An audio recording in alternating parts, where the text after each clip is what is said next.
Welcome दोस्तों। तो स्वागत है आपके मेरे यूट्यूब चैनल पर द लर्निंग पॉइंट पर। तो आज हम पढ़ने जा रहे हैं मेजरमेंट एंड इट्स मेथड्स के बारे में। तो बेसिकली आज हमारे पास 3 टॉपिक्स रहेंगे। First measurement, second purpose of measurement and third methods of measurement.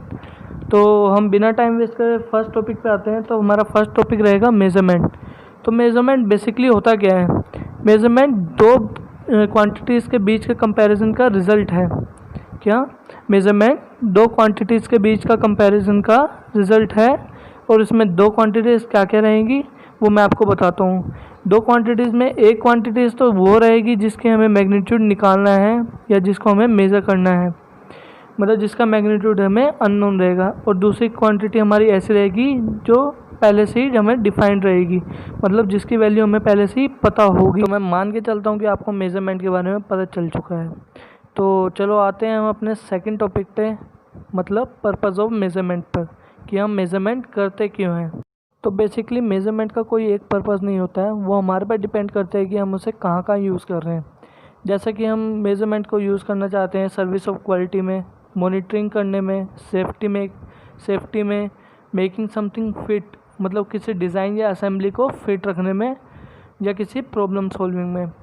तो मेज़रमेंट का कोई एक पर्पस नहीं है, हम मेज़रमेंट को अलग अलग पर्पस के लिए यूज़ कर सकते हैं। तो इसलिए मल्टीपर्पसीज है।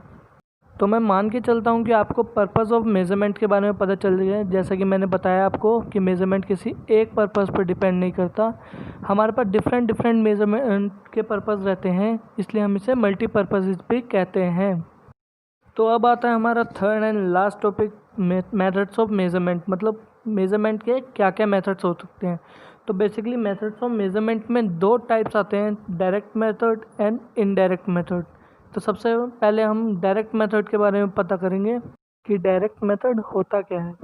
तो बेसिकली डायरेक्ट मेथड में होता क्या है? डायरेक्ट मेथड में हम अननोन क्वांटिटी को डायरेक्टली जो हमारे पास स्टैंडर्ड क्वांटिटी होती है उसके साथ कंपेयर करते हैं।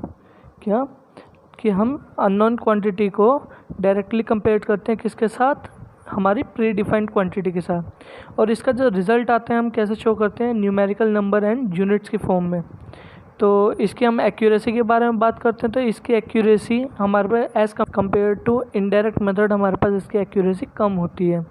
तो इसके हम कुछ एग्जांपल्स बात करते हैं। तो इसका एक एग्जांपल है measurement of current using ammeter.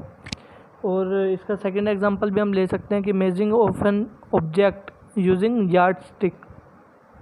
तो चलो अब हम आते हैं अपने सेकंड मेथड पे, इनडायरेक्ट मेथड। तो बेसिकली हम इनडायरेक्ट मेथड का यूज़ क्यों करते हैं? क्योंकि मेजरमेंट जो हम डायरेक्ट मेथड से लेते हैं वो ऑलवेज़ पॉसिबल एंड प्रैक्टिसेबल नहीं होती है। कि ऐसा क्यों होता है? क्योंकि हम डायरेक्ट मेथड में अधिकतर क्या यूज़ करते हैं? अधिकतर हम ह्यूमन फैक्टर्स का यूज़ करते हैं जो less sensitive and less accurate होता है। इसलिए हम इनडायरेक्ट मेथड्स का ज़्यादा यूज़ करते हैं एंड डायरेक्ट मेथड्स का रेयरली यूज़ करते हैं। तो अगर हम इंजीनियरिंग एप्लीकेशंस की बात करते हैं तो हमें मेज़रमेंट की ज़रूरत वहाँ पे भी बहुत पड़ती है। तो वहाँ पे हम कौन सा मेथड यूज़ करते हैं? वहाँ पे हम इनडायरेक्ट मेथड यूज़ करते हैं। क्यों? क्योंकि हमें वहाँ पे एक्यूरेसी ज़्यादा चाहिए होती है। बेसिकली इनडायरेक्ट मेथड में होता क्या है? इनडायरेक्ट मेथड में हमारे पास कोई ऐसा सिस्टम होता है जिसमें एक ट्रांसड्यूसिंग एलिमेंट होता है। अब ट्रांसड्यूसिंग एलिमेंट क्या होता है वो मैं आपको बताता हूँ। तो ट्रांसड्यूसिंग एलिमेंट क्या होता है? ट्रांसड्यूसिंग एलिमेंट एक वो एलिमेंट है जो कि हमारे सेंसिंग एलिमेंट में जितना भी वेरिएशन आता है, जितना भी चेंज आता है, उसको वो इलेक्ट्रिकली सिग्नल में कन्वर्ट कर देता है। अब जो हमारे पास ये इलेक्ट्रिकल सिग्नल्स हैं ये प्रोसेस हो जाएंगे through some intermediate means and finally ये क्या होंगे? फाइनली ये हमारे जो डिवाइस होगा वहाँ पे एंड डिवाइस में पहुँच जाएंगे जो हमें मेजरमेंट की वैल्यू शो करेगा। थैंक यू दोस्तों फॉर वॉचिंग द वीडियो। अगर आपको वीडियो अच्छी लगी हो तो वीडियो पे लाइक कर दीजिए और चैनल को सब्सक्राइब कर दीजिएगा। और अगर आपको कोई डाउट रह गया तो मुझे कमेंट सेक्शन में ज़रूर बताइएगा। इस लेक्चर के नोट्स आपको डिस्क्रिप्शन में मिल जाएंगे।